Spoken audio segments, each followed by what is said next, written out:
Good morning. It's a beautiful snowy morning here, and I'm really excited to show you how to paint feathers. I'm using our Mixing 6 travel card that has these 6 colors here, but you could use any paints you have at home. So I also have a number 4 painting brush here around, and I'm just going to take a little bit of water and start making a feather shape.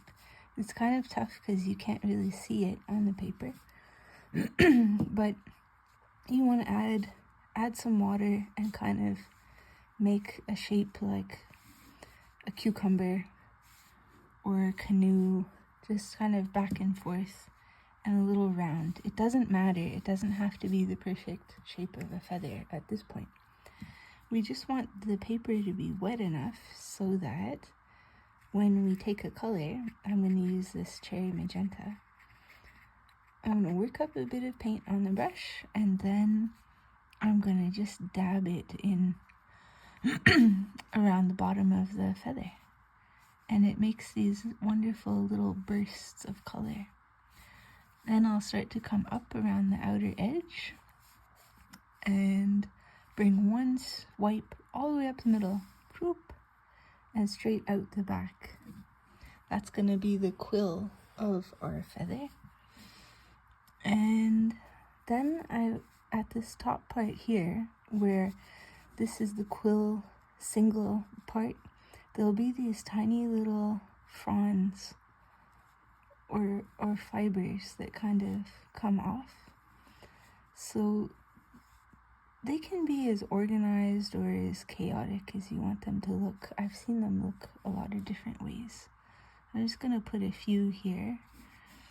And you can see the line I made, the center line, everything is feathering in the water that was in there. So that's all fine with me. I can add a bit more to this quill if I want to make it look a little more 3D. And now I'm just going to let that dry a bit. So let's put it up here to dry.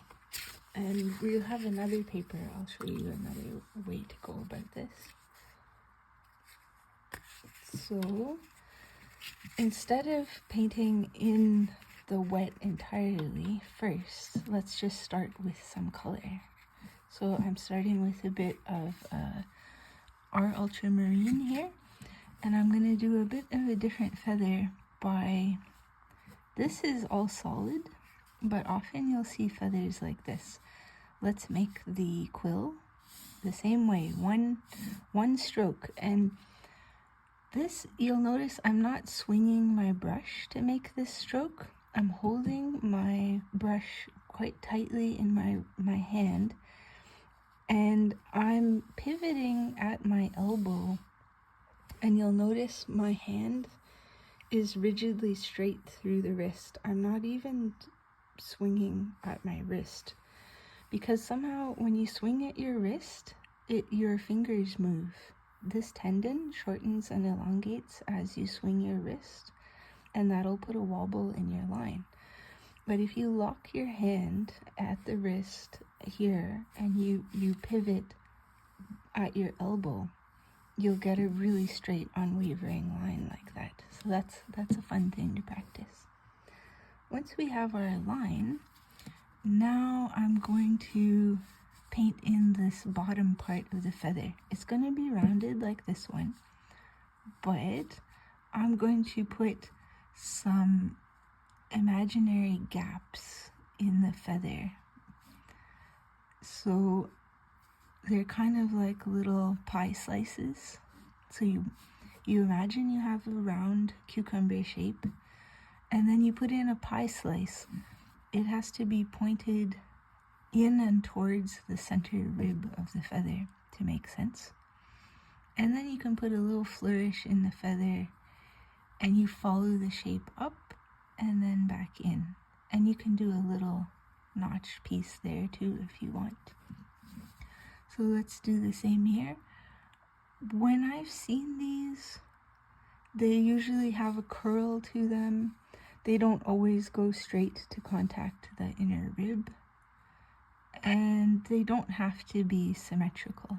They often aren't.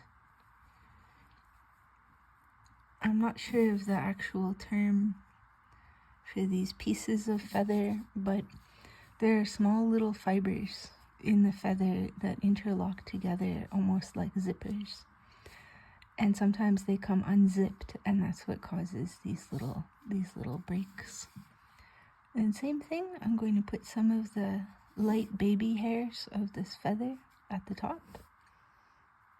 And if I want to, I can just do another line parallel to the quill, just to give it a bit of 3D effect. The quill part too doesn't go all the way up to the feather end because you have fiber here.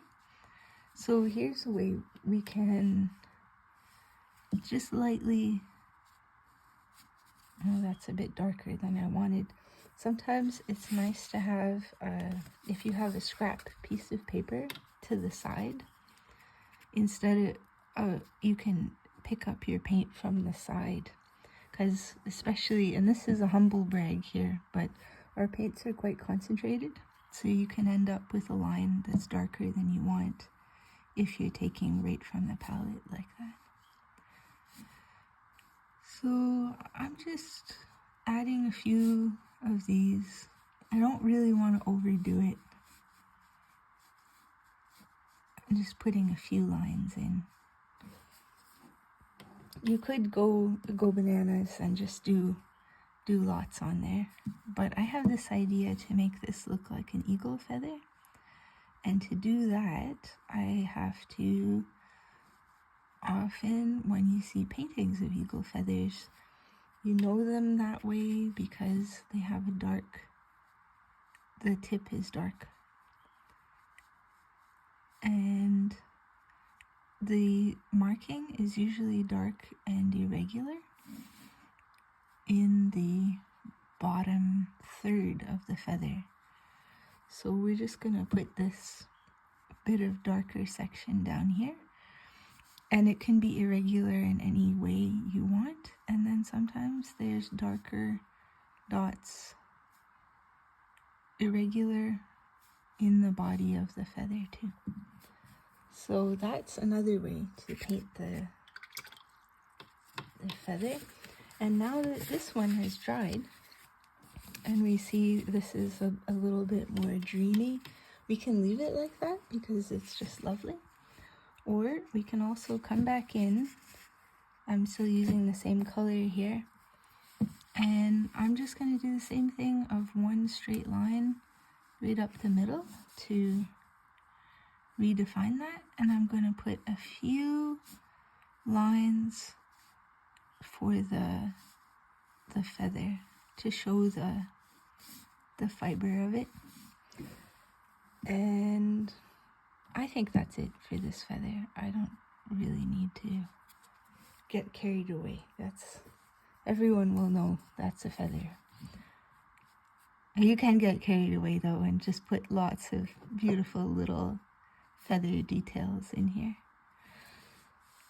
Okay, so there it is. There's two ways to paint feathers, and these are both monochrome, but you can also do some really beautiful ones with different colors and blending. And we'll do that in the next video. Miigwech, thank you so much for painting with me.